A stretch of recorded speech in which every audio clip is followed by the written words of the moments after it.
Welcome back. New York City's primary election is happening on June 27th, with all 51 city council seats being contested.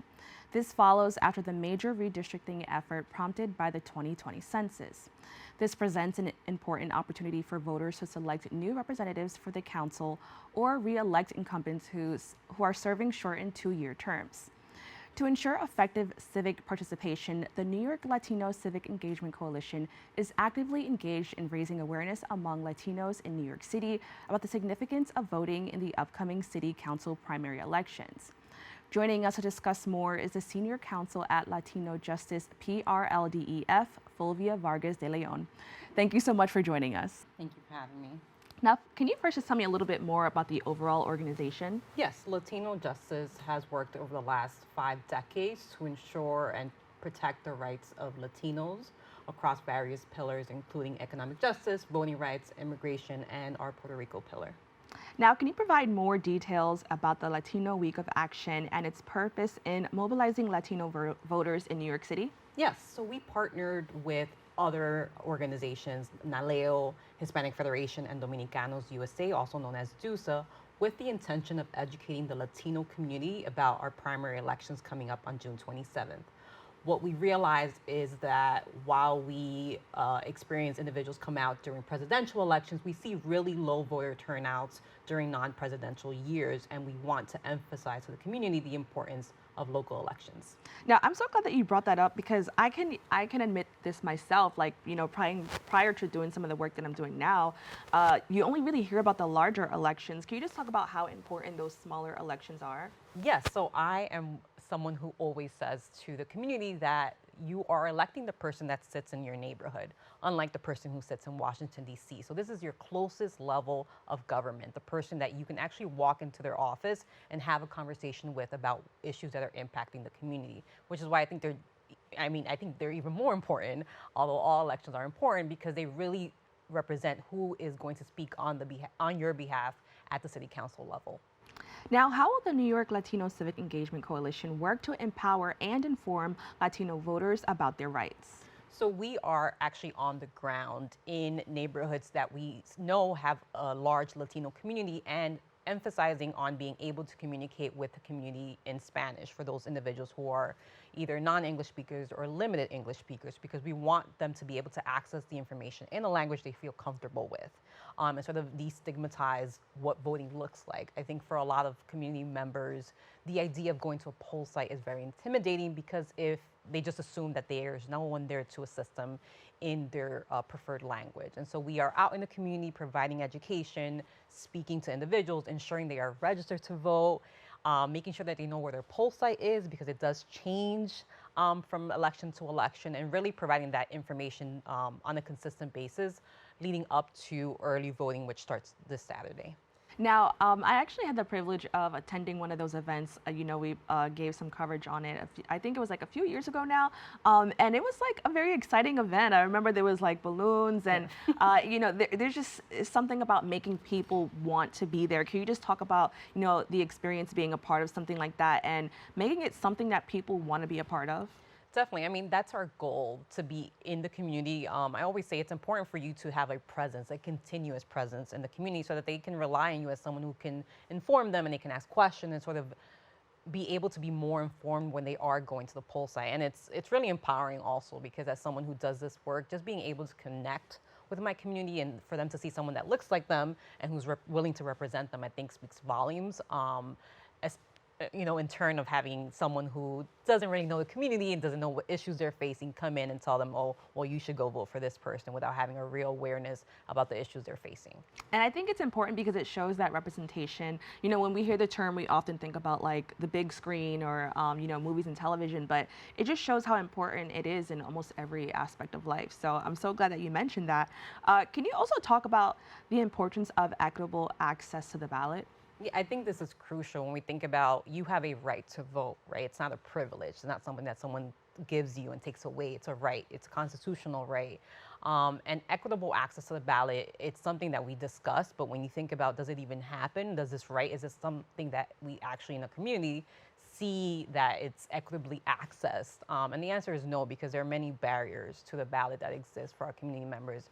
be it language access, misinformation about being disenfranchised because you have had contact with our criminal system.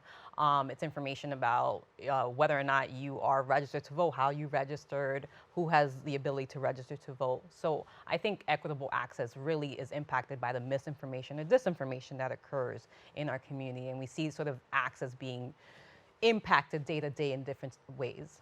Now, can you talk a little bit about just the importance of being well informed? I know, especially like in my age group, a lot of people have talked about like being in the ballot and then going on their phone to like see who they're voting for. Can you just talk about, you know, the importance of providing information and knowing, I guess the term know before you go in regards to voting?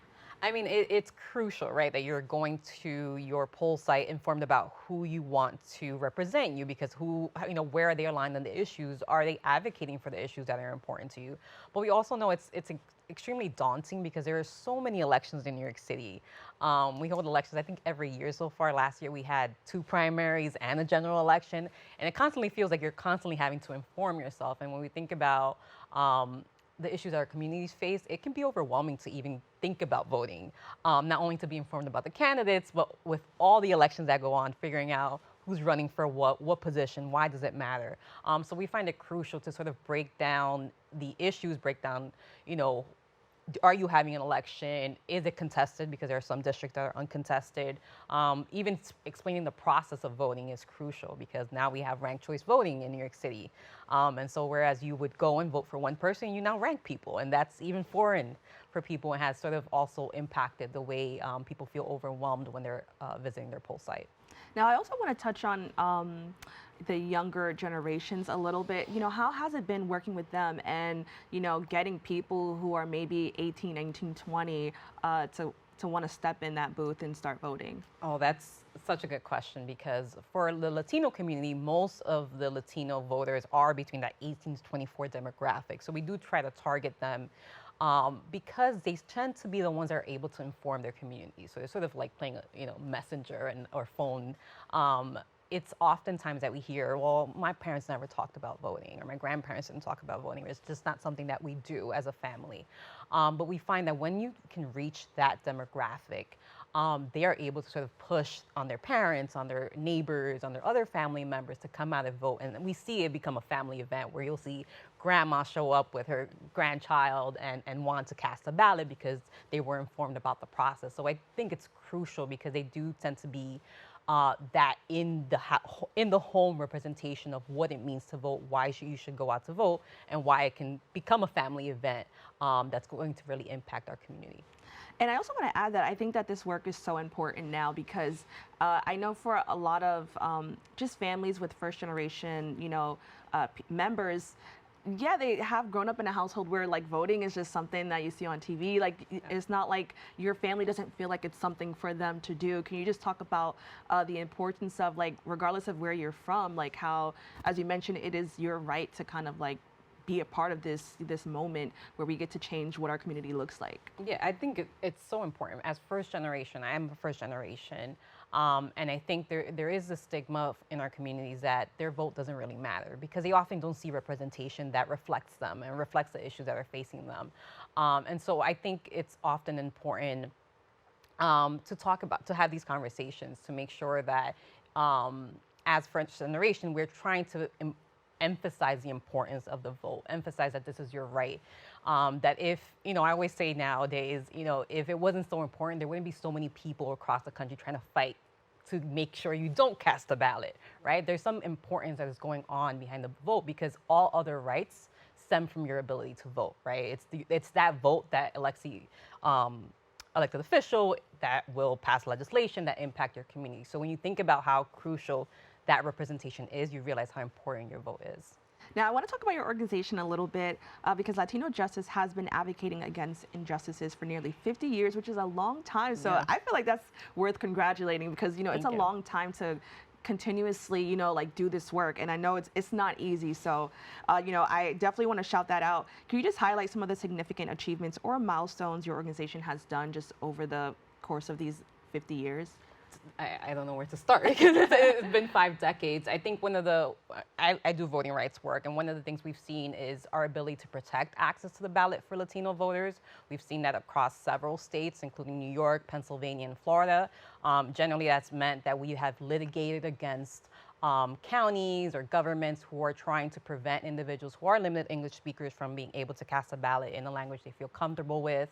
So we've been successful in that aspect. Education rights, we've also been extremely successful in ensuring that our community has representation in the education space to have equitable access to education, which I think is also crucial. In our criminal justice space as well, what it looks like for our community members to return to the community and the rights that they have, or the rights that are taken away because of their interaction with our criminal system. Now, can you just talk about, what are some things that you've noticed change, because this has been such a long time to be doing this work, and I'm sure you were not around for the entire 50 years. But what are some major changes the organization has seen in regards to getting the community to vote? I think right now, one of the things that we see is that sometimes the intention to dilute or prevent access to the ballot is not as blatant, right? So during the 1960s, for example, New York City had literacy tests for individuals who were, non-English speakers, and that meant for Puerto Rican voters who are entitled to vote, they often could not vote despite being U.S. citizens. And so we see that things are not as blatant, but there are many overt ways that legislation has been passed to ensure that certain demographics are not able to meaningfully cast a ballot. So we see laws that are, say you can't hand out water at poll sites, or that you are going to be fined if, as an organization, you assist with voter registration efforts and those efforts don't comply with certain laws. So sort of the targets are different, but the goal seems to be the same, which is trying to disenfranchise our communities. So now, acknowledging that, does that make your work a little bit harder trying to help, members of the community, or, is it like maybe here in New York it's a little bit different? I see New York as no exception, except to this issue. It happens in New York as well, where we see disenfranchisement, whether it's individuals who somehow magically disappear from voter rolls, right? And they go to their poll site and they're told you can't access the ballot, you can't vote. And you ask yourself, well, I registered, I've lived here for 30 years. How did I magically disappear? So it does make the work a lot harder, because it requires us sometimes to have community members who are informed of their rights to be able to then relay that information back to us and say, hey, I tried to cast a ballot and they told me, you can't. And sort of it requires us to be at the forefront in educating the community, so that when these issues are popping up, because we can't have eyes everywhere, that they are then relaying that information to us. Now, I understand there's something called vote denial. Can you just expand on what that is and how that's affecting our community? When we think about vote denial, we mean a complete bar on the right to vote. That means that we're talking about the entire process, and I say it starts at registration, right? So you're being, when you're trying to even register to vote to be able to cast that ballot, you're not being provided the assistance needed to actually register, whether that's language access or other incapacities. And then that sort of becomes the first block. So immediately that becomes your inability to deny your vote. But we also see it on the other end, where individuals, we hear about voter fraud, and we hear that this becomes, there's a lot of misinformation that sort of prevents people from even casting a ballot, because they are misinformed about if they can even cast one, even though they are in their right to do so. So we think about barriers that occur even before that ballot is casted that just outright deny your right to vote.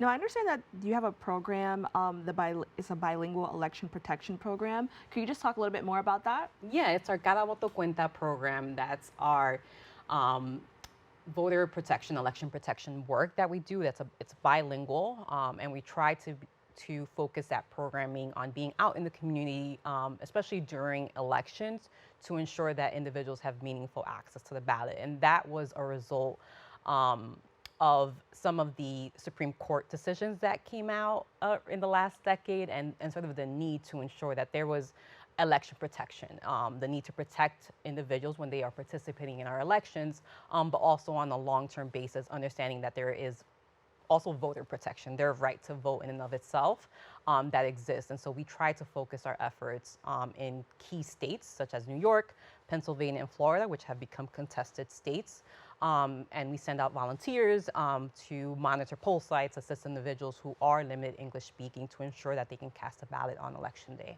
Now, I'm really glad you mentioned that because I think, for me as an English speaker, and I think for many English speakers, that you kind of overlook how much language can be a barrier. Can you just talk about how that, can just be a challenge for so many people here, even in New York City, when it comes to like making decisions about, what's essentially going to affect the rest of your life? Yeah, so one of the issues that we see is that there may be communities where we know there is a high need for interpreters, for poll workers who can provide language services to voters.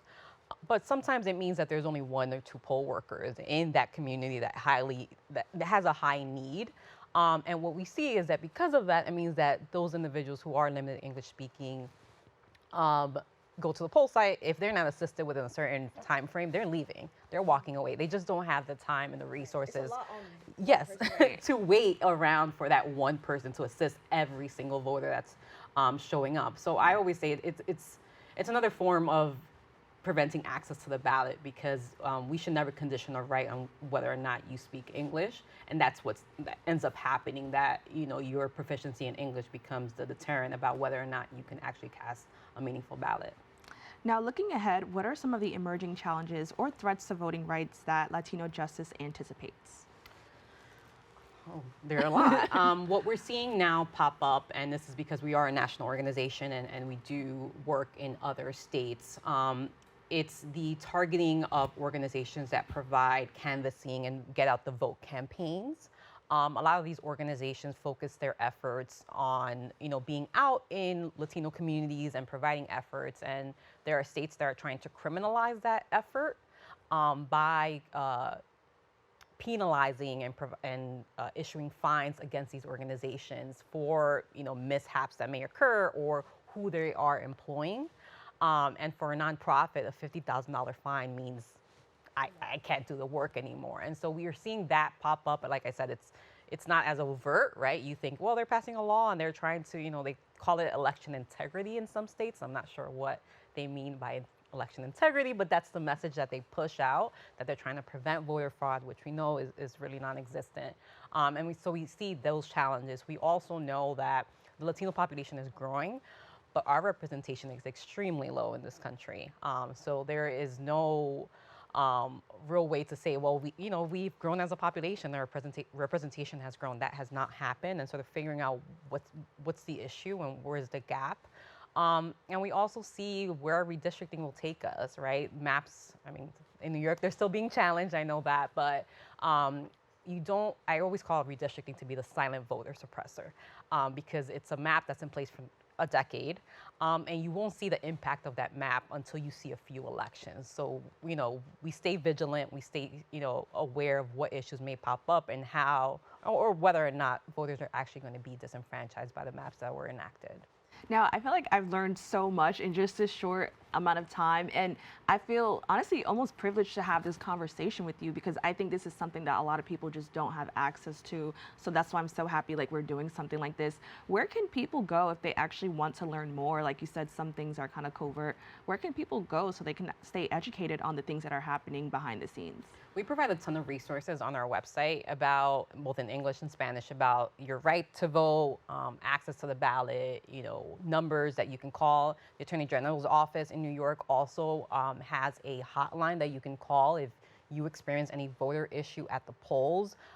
So literally the information is accessible by phone, it's at your fingertips, and we try to be in the community. So to the extent that you are looking for information, we're going to be out in the community this week. So please feel free, if you see us, to ask any questions that you feel like are important before you cast a ballot. All right, well, I want to thank you so much for joining us and having this conversation. Thank you for having me again. We have to take a quick break, but we'll be back right after this.